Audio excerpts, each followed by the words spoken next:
Venho novamente a essa tribuna para ressaltar mais uma vez a importância de defendermos a legalidade democrática e o respeito aos mandatos conquistados nas urnas há menos de um ano, né?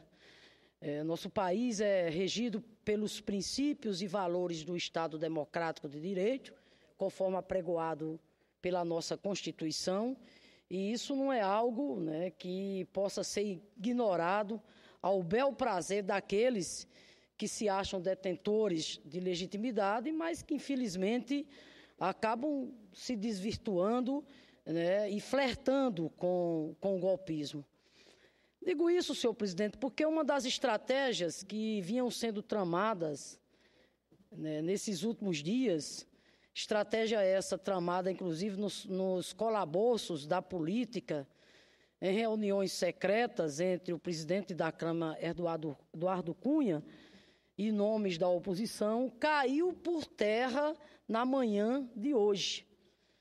Me refiro, né, à decisão que o Supremo Tribunal tomou quando acabou, pelo menos por enquanto, com este plano arquitetado de maneira suja pelos seus idealizadores. É importante, senhor presidente, que a população saiba que esse plano arquitetado nos calabouços da política entre o presidente da Câmara, Eduardo Cunha, e setores da oposição, liderados por setores do PSDB, é importante que a população saiba que com esse plano eles queriam nada mais, nada menos de apear do poder uma presidente eleita. Mas o plano era no sentido exatamente de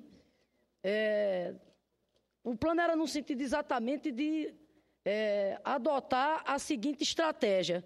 Como nenhum deles tinha a coragem política de tomar essa decisão, pois sabiam dos danos que isso traz ao país, criaram, senador Fernando Bezerra, uma estratégia exatamente para jogar o peso dessa decisão no plenário da Câmara dos Deputados, sem que nenhum deles tivesse seu nome inscrito nos anais da história como golpistas, como traidores da democracia. Mas,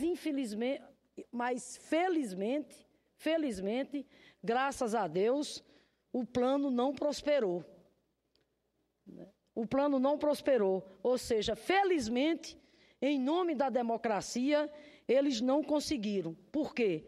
Porque, repito, o Supremo Tribunal Federal, a quem cabe o papel de guardião da lei, de zelador da nossa Constituição, o Supremo Tribunal Federal tomou exatamente uma decisão em consonância em respeito à própria Constituição e, portanto, decidiu que os procedimentos que o presidente da Câmara, Eduardo Cunha, em conluio com setores da oposição, pretendiam adotar, não encontram guarida na Constituição e na lei.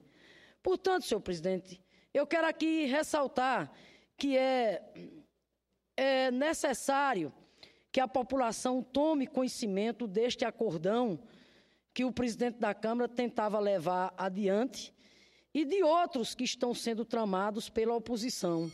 Eles não querem acabar com a corrupção, não querem de maneira nenhuma. Na verdade, se quisessem acabar com a corrupção, apoiaria, inclusive, outras medidas que a própria presidenta Dilma vem tomando. Aliás, se quisessem, inclusive, fazer o enfrentamento à corrupção, começaria, né, por defender uma reforma política que trouxesse exatamente na sua essência o fim do financiamento empresarial a partidos e campanhas. Portanto, senhor presidente, eu venho aqui relembrar aqueles que se fazem de desmemoriados que a presidenta Dilma foi eleita há menos de um ano para governar até 2018. A ofensiva que alguns tentam agora realizar contra o mandato da presidenta democraticamente eleita não encontra amparo nenhum na Constituição que juramos defender. A Constituição prevê, sim, todos nós sabemos, a figura do impeachment,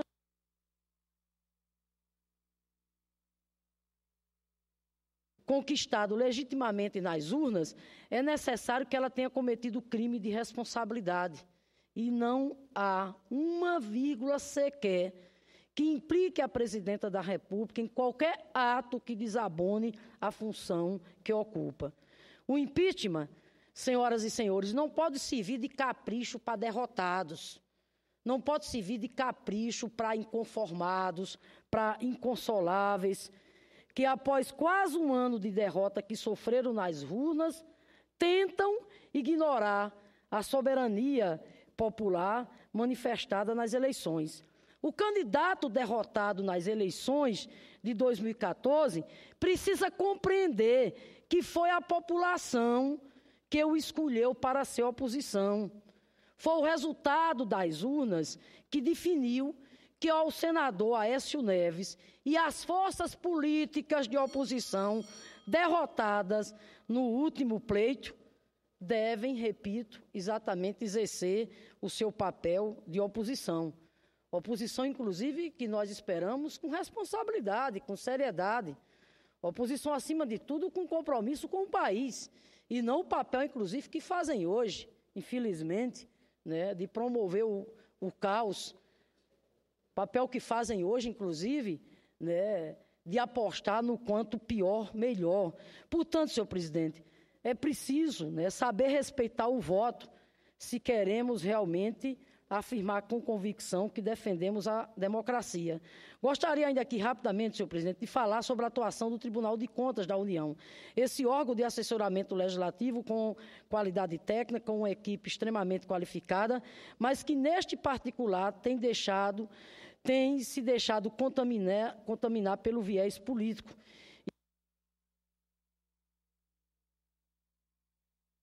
Você está dando 10 minutos, né? Porque tivesse dado logo 10, que é cada um. Mas que eu tenho... A presidência tem a cobrança dos demais senadores. Não, eu sei, mas ó, eu já estou dando o dobro do tempo de Vossa Excelência. Não, mas exatamente, é porque aqui normalmente as comunicações inadiáveis, inclusive com Vossa Excelência, as comunicações inadiáveis têm sido dado o tempo de 10 minutos. Não, é porque tem sido assim, um tempo de 10 minutos. Sempre que posso, senadora. Quando nós temos um plenário vazio, é óbvio que a presidência faz isso. Eu já estou dando o dobro do tempo, mas é que tem senadores que estão vindo aqui me cobrar. Eu sei. Eu tenho obrigação, eram 5 minutos, já são 9 agora. Mas dentro do possível, a tolerância será sempre a que possa Vossa Excelência concluir o discurso com toda tranquilidade. Tá, senhor presidente, eu pediria, porque eu queria até sugerir, porque esse sistema daqui, que a cada um minuto aí para... Aí termina sendo ruim para o orador, quer dizer, aqui para a mesa, para quem está presidindo, e para quem está nos escutando em casa, né? Estamos aqui numa tribuna qualquer, estamos aqui na tribuna do Senado. Vossa Excelência é uma pessoa extremamente generosa, né? E tem se conduzido aqui com muito equilíbrio, mas eu queria só sugerir, está entendendo? Porque, de repente, quer dizer, são 10 minutos, no mínimo, que tem se dado aqui as comunicações inadiáveis. Aí esse sistema eletrônico, de a cada um minuto, está entendendo? Soa a campainha, acaba não sendo produtivo. O problema é que para a comunicação só são 5. Eu que já estou dando 10 Não, agora. Eu sei. Não, mas não é só o senhor, é porque aqui é costume da nossa casa, tá 10. Eu pediria só um pouco aí de paciência para eu, tem razão nessa interrupção que é feita. Claro. É muito ruim. Claro, eu pedi agora só um pouco de paciência da Vossa Excelência, aqui para terminar aqui a nossa fala. Portanto, dizendo, senhor presidente, eu falava aqui do Tribunal de Contas da União, infelizmente, um órgão que merece todo o nosso respeito, mas nesse episódio da questão da análise das contas, né, a postura adotada pelo então relator, o deputado Augusto Nardes, que vem lá da Arena, partido que deu sustentação à ditadura militar, o relator, o ex-deputado Augusto Nardes, acabou adotando um viés político, o que muito, inclusive, contribuiu, né, para que o TCU, né, não tivesse o resultado que todos nós esperávamos, pautado principalmente pelo debate de natureza técnica. Além do mais, quero aqui colocar, né, me associar ao que já foi dito aqui, que, na verdade, a presidenta Dilma não cometeu crime nenhum, né? Que a presidenta Dilma, na verdade, se recusou a fazer, foi, à luz do engessamento fiscal, deixar exatamente de honrar com o compromisso que o Estado brasileiro tem, com programas de inclusão social tão importantes como o Bolsa Família e tantos outros programas. Na verdade, o que o governo fez foi honrar com esses programas dentro do próprio contrato estabelecido entre os bancos públicos e o próprio governo federal. Então, que fique claro aqui que não houve crime nenhum do ponto de vista do governo federal. O que se tenta com essa questão da reprovação das contas no TCE é muito mais um factoide que vem se somar à sanha, né, daqueles que querem atropelar a democracia, a nossa Constituição, e não aceitam, né, o resultado das urnas de 2014. Mas eu quero, por fim, dizer, senhor presidente, que o que incomoda também muito a esses setores da oposição é que não houve, não há e não haverá qualquer dado que ligue a presidenta Dilma a qualquer caso de corrupção. Incomoda muito a oposição que Dilma esteja trilhando caminho para entrar para a história deste país como um dos mandatários mais honestos, íntegros e pobres. E, portanto, a presidente que mais tem combatido a corrupção em todas as suas faces. Não esqueçamos que é exatamente a Dilma que foi perseguida na ditadura por ter convicção na democracia, por acreditar que o povo deve ter voz e vez. É a Dilma, coração valente, que mesmo presa, não vergou e não entregou àqueles que sempre defendeu, por acreditar no sonho de uma sociedade mais justa e igualitária. Portanto, essa é a presidenta que hoje nós temos, uma presidenta de conduta republicana e que respeita exatamente as instituições, hoje, no papel que essas instituições têm tido, né, de investigação, de combate à corrupção e à impunidade.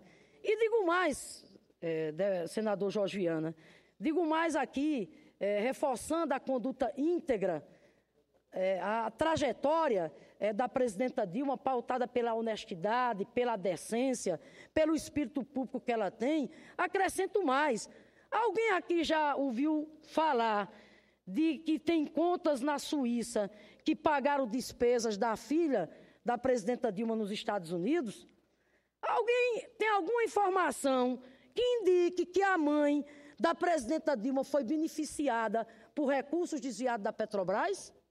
Alguém aqui tem notícia de que, de repente, a presidenta Dilma se utilizou de benefícios de natureza pessoal? Claro que isso não existe, senador Jorge. Por quê? Porque nós temos convicção da honestidade e da lisura da presidenta. Enquanto isso, não podemos dizer o mesmo do presidente da Câmara dos Deputados, deputado Eduardo Cunha, envolvido até o pescoço em denúncias de desvios e contas no exterior, com sua cara estampada na capa dos jornais, embora ele, né, deva ser dado o direito exatamente de defesa. Agora, o presidente da Câmara conta com a anuência e proteção da imprensa e conta também com a proteção da oposição, que para Cunha, a oposição defende a presunção de inocência.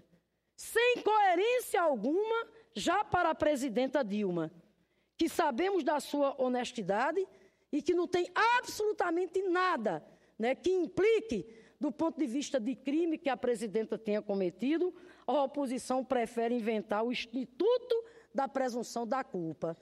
Quanta hipocrisia! Quanta hipocrisia! Repito, para o presidente da Câmara, a oposição, na ânsia do poder pelo poder, dá a ele a presunção da inocência. Aí, para a presidenta Dilma, repito, né, cuja honestidade e integridade, né, é atestada, então inventa o Instituto da Presunção da Culpa. Eu quero terminar, senhor presidente, portanto, lamentando que na ânsia pelo poder, o PSDB e os demais partidos que se associam nessa aventura golpista, enfim, estejam ligados a figuras como o presidente da Câmara dos Deputados, envolvido exatamente nessas circunstâncias. E, por fim, falando ainda sobre vestagem da moralidade, neste fim de semana, nós vimos também o senador José Agripino Maia, um dos paladinos da ética, como era Demóstenes Torres, envolvido em denúncias de desvio de recursos. Não vou agir como eles, pré-julgando-os. Advogo aqui que o ex-coordenador da campanha de Aécio Neves, o senador José Agripino, tenha espaço para a defesa, que lute para provar a inocência. Mas não podemos ficar silentes frente à hipocrisia da oposição, agindo sempre com parcialidade surpreendente quando a denúncia não envolve algum de seus desafetos. Eles seguem assim, adotando atalhos que rasgam a Constituição, e nós não podemos achar normais situações como essas. Isso precisa de um basta.